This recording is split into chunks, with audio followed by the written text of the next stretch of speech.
माझी अंतरी बसावे, सर्व काळ वास्तव्य करावे, माझं वाक सुज्ञास वधवावे, कृपा कटाक्ष करू दे. म्हणजे माझ्यासारख्या पामराला ज्याला काही ज्ञान नाही, शब्द नाही, अशा मला काहीतरी सुचण्यासाठी तुम्ही सद्गुरू मला कृपा करावी, असं समर्थ रामदास म्हणतात. हा ईश जो ईश सर्व गुणांचा, मुळारंभ आरंभ तो निर्गुणांचा, नमो शारदा मूळ चंद्रार वाचा, नमो पंथ आनंद ज्ञानाचा. दासबोधाचा एक शिबिर आहे शिवतरगडीमध्ये, तिथे देखील असाच अनुभव मला वाटला म्हणून असतो. मराठी श्लोक आणि दासबोध मला आठवतो. आवाज थोडा हा येत नाही. काय करायचं हे घेतली ठीक आहे. जवळ धरा फक्त त्यांना माहिती. हां अच्छा इथे जाऊया म्हणजे त्याला हा धक्का लागला.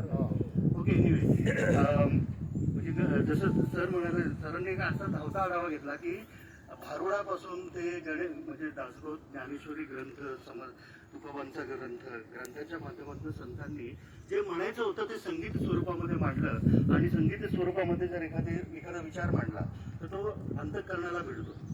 कुठलाही विचार संगीत माध्यमातून जर मांडला गेला तर ते आणि म्हणून आपली सगळी मला शेअर करावं असं वाटतं विचार सेवा आहे माझी, की आपली भगवद्गीता देखील भगवान श्रीकृष्णानं अर्जुनाला सांगितले नाही आता तो असं कर, आता तो असं कर, त्यांनी ती गायली. भगवद्गीता देखील गायलेली आहे. म्हणजे वातिका रस्ते महाबली शिवराजानं, त्याचप्रमाणे सर्व संतांच्या रचना ह्या ओवीबद्ध आहेत. आणि म्हणूनच एक संदेश मला तुमच्या सर्वांच्या बंधुभगिनींच्या प्रेरणेने एक संदेश चित्रपट संगीतातलं गाणं आहे, पण मला जे खूप आवडतं ते तुमच्या समोर मांडतो. परवानगी आहे का? सगळ्यांची परवानगी.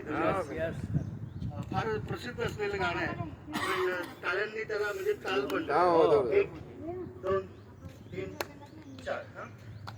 जीवनाविषयीचा इतका सुंदर संदेश या गाण्यामध्ये आपल्याला, मला हे गाणं ऐकलं की तो संदेश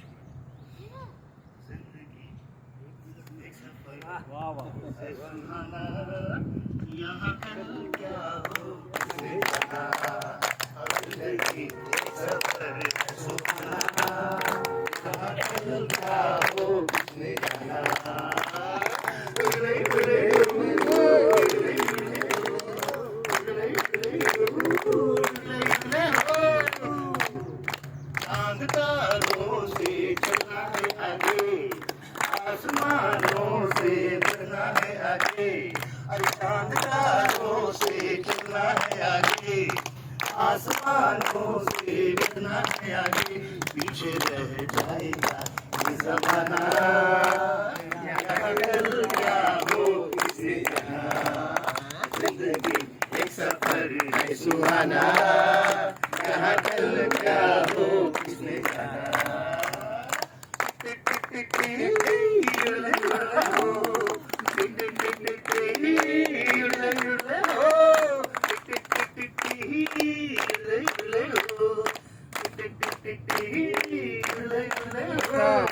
मौत आनी है आएगी दिन, जान जानी है जाएगी दिन, अरे मौत आनी है आएगी दिन, जान जानी है जाएगी दिन, ऐसी बातों से क्या घबराना, क्या कल क्या हो किसे जाना, जिंदगी सुहाना, यहाँ कल क्या हो किसने जाना.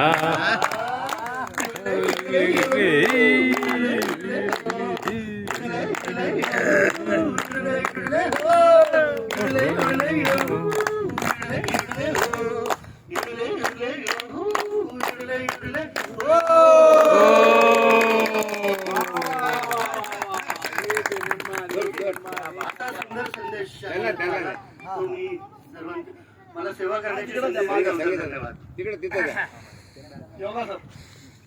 त्यांनी शेवटच्या एका कडव्यामध्ये ऐशी बातों से क्या शर्माना.